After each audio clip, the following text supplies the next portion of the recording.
श्री स्वामी समर्थ महाराज की जय। आज श्रावणातला पहिला शुक्रवार आहे आणि आज आपण लक्ष्मीची पूजा करतो आणि आज लक्ष्मीची पूजाची मांडणी आपण पाहणार आहोत आणि लक्ष्मी पूजेसाठी लागणारं सर्व साहित्य। नमस्तेस्तु महामाये श्रीपीठे सुरपूजिते शङ्खचक्र गदाहस्ते महालक्ष्मी नमोस्तुते। नमस्ते गरुडारूढे कोलासुरभयङ्करी सर्वपाप हरे देवी महालक्ष्मी नमोस्तुते। नमस्तेस्तु महामाये श्रीपीठे सुरपूजिते शङ्खचक्र गदाहस्ते महालक्ष्मी नमोस्तुते। नमस्ते गरुडारूढे कोलासुरभयङ्करी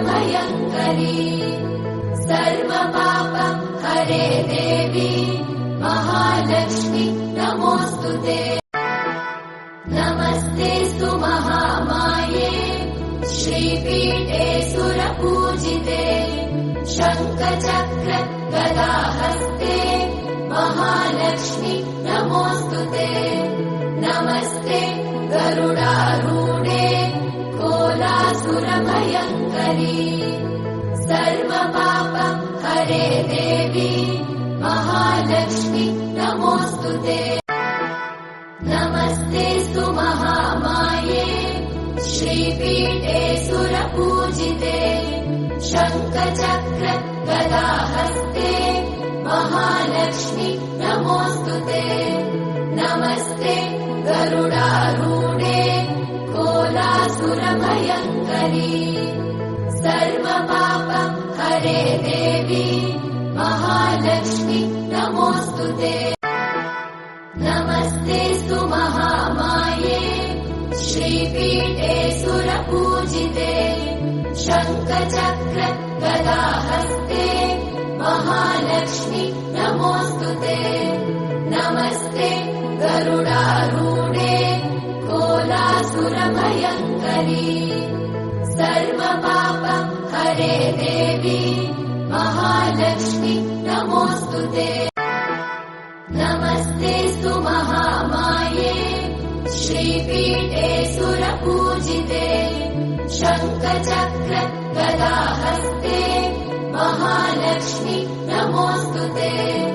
नमस्ते गरुडारूढे कोलासुरभयङ्करी सर्वपाप हरे देवी महालक्ष्मी नमोस्तुते।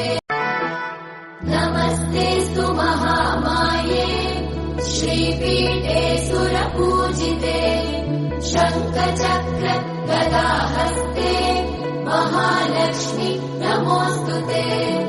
नमस्ते गरुडारूढे कोलासुरभयङ्करी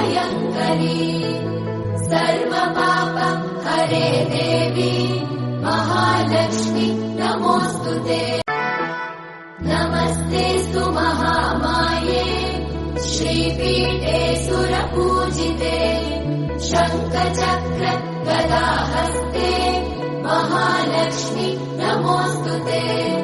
नमस्ते गरुडारूढे कोलासुरभयङ्करी